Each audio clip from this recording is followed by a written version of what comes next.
Hi and welcome, this is MaryÂm, holistic entrepreneur, and I am together with Elitom El Amin in the beautiful Canary Islands, and today we'll be talking about sexual cultivation. I'll be using the term carnal desires and how it affects your spiritual growth and your self-realization, and the three main sources that carnal desires come from and how you can work on that and hopefully live a better and happier lifestyle. So we'll be doing two parts in this video. Video part number one, I'll be sharing my perspective, my experience, and video part number two, Elitom will be sharing his. So let's get started. Okay, see, carnal desires, or what we call carnal desires, meaning having sexual desire for another person, another being, isn't something that is, to my experience, natural in a human being. And I'm going to share why.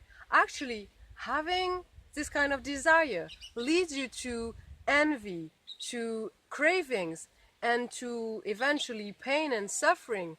And it takes you away from your self-realization, from your own spiritual growth, or any kind of growth really, because when you have this type of desires, it takes your focus and your energy and it drains you.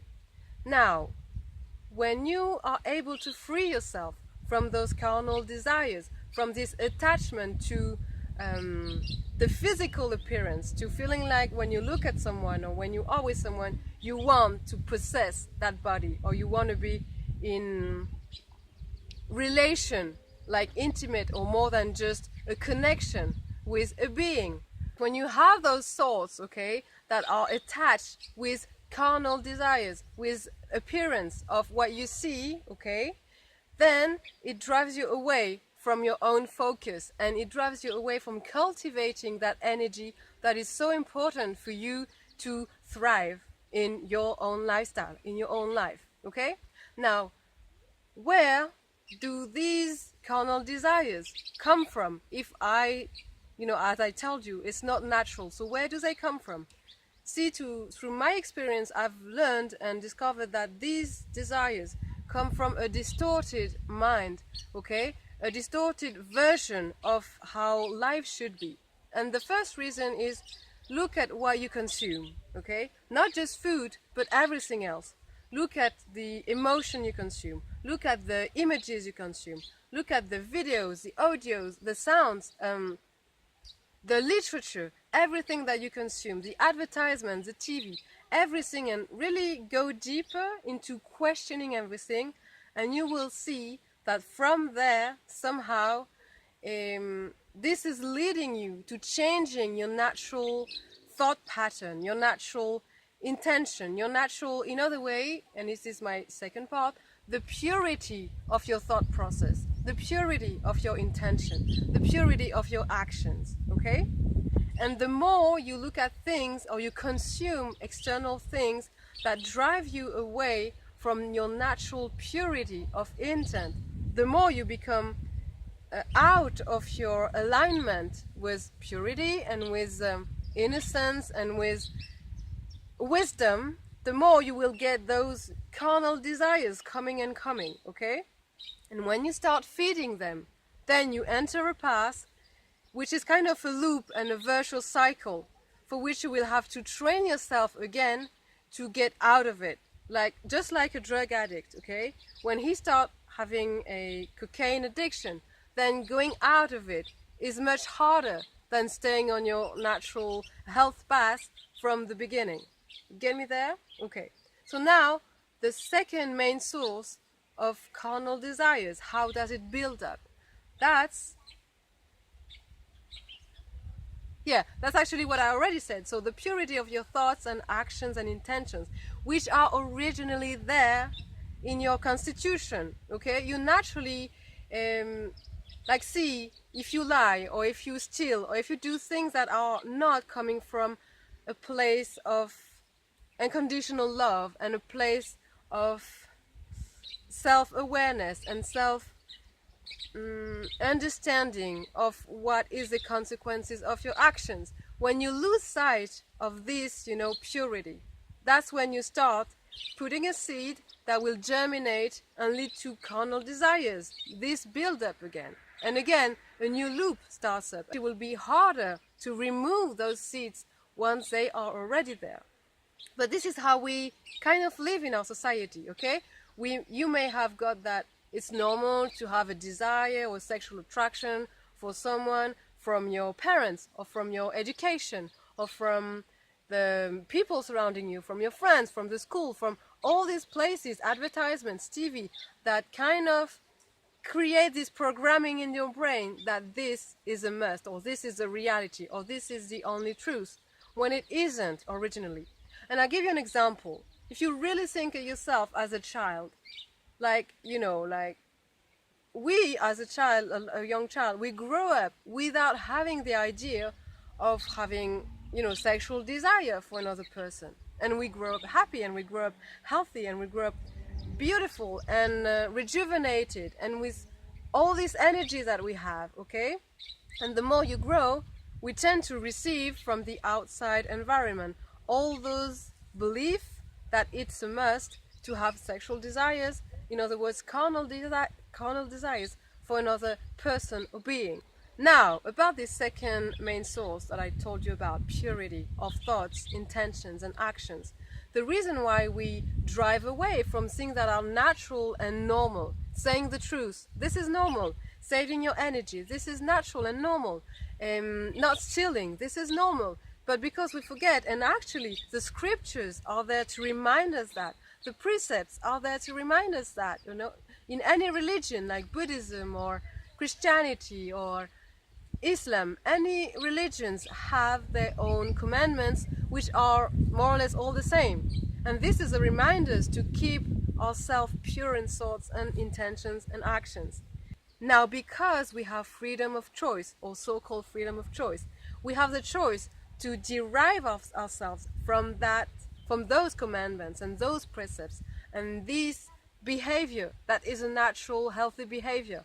But what we don't really realize is when we derive ourselves and we change, you know, from this pure action and pure intention, and we decide to change it, it's just like the fall with Adam and Eve, okay? We had the choice, but we choose to do that. And from that we came into what we call knowledge, but it's actually, we are going through this pattern and learning process again of learning what it takes to be real and authentic and true and pure, coming from ignorance, coming from distorted mind, and coming from distorted version of reality and authenticity. And going through that from falsehood to truth will lead you to challenges and experiences where you will learn again what it takes to be real and authentic and pure, okay? So that you can come back to this place where you understand how important it is to preserve your sexual energy. I mean, your energy, but first and foremost, your sexual energy too. And it starts with the thoughts and intention. It starts with a thought and intention. Once you have a thought, when you think, like you look at someone and you think, oh, this person looks good, and you start visualizing things with that person, that's already some kind of cheating, I would say, because you are putting the seed in the ground which will germinate. And the more you do that, then you will get dreams, or you might get dreams of, you know, sexual intercourses, or you might go into attracting to you images or life experiences that come from this first seed that you planted. I want to say that. Very important. Now, the main source number 3 why carnal desires build is a lack of meditation. When you meditate, meditation itself is a sexual experience, I want to tell you, okay? When you meditate, your whole body is erected, okay? It's strong, and it's everything, every cells of you are, you know, at the highest peak. And that's where you experience that your female and male energy are connected together in full alignment, okay? And the more you meditate, the more you realize that this sexual energy has a meaning in your meditation practice. And so you don't want to drain it, you don't want to waste it, because you realize how important it is to keep it and cultivate it for your meditation that leads you to higher state of consciousness, higher powers, higher awareness, wisdom, and self-realization, and you finally know who you are. And the more you evolve into that, the more you get to higher dimensions and spheres of knowledge, okay? And then you know what life is about really. And you understand that this, you know, yeah, I like the way that Sen Yogi brought it out. He said that, you know, your sex is such a little sex compared to the real sex, which is meditation. So I'll leave you to meditate on that, on those three main sources, which lead to building up carnal desires. In other words, being, you know, desiring someone else instead of just keeping on cultivating your energy, which will lead you to simply connecting with people when you feel like, and simply connecting in a way that is so innocent and so pure that these thoughts never cross your mind. Like, even, I'm going to tell you an example. If someone comes to you naked, you don't have any, you know, envy or anything, because you see beyond this carnal appearance. You see the light in people, and this light is just, again, a reflection of your own. And in everything, this is just like that. You see the light in everything, and you don't just get stuck there on this carnal appearance and the desires you can get for that when really this isn't natural. Right. Now I want to finish again with the benefits of cultivating, you know, a sexual approach that is more aware and more wise, and comes from, again, purity of thoughts and intentions and actions, because really for me that is the root.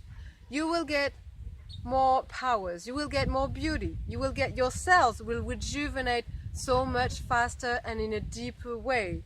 You will get more understanding of the entire universe you are part of.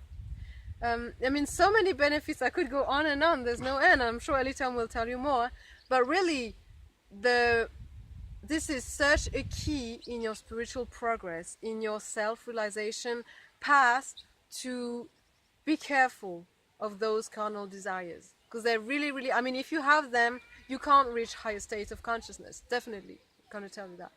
So, but I want to mention the good news too. Today, in this era that we are part of, this is coming more and more into the truth, and we see new young generation talking about this new paradigm, or this new label, they would call it, called asexuality. And basically this is about, you know, living a life where you don't have any sexual desire for anyone else, you know, for anyone really, and you don't have any carnal desires for, you know, for other beings. And these people, if you really like go into internet and Google asexuality, you will see that these people are coming, more and more communities are building up with this label, which for me was, you know, natural since my childhood, but it's good in a way that we have labels so that we feel part of a new growing community, a new group of people, or people who are getting more aware that this is a reality and this is true, and this is bringing up on this planet, in this era, real good benefits, long-term benefits. Okay, so I'll leave you there, and I invite you to see part number 2 of that video with Elitom.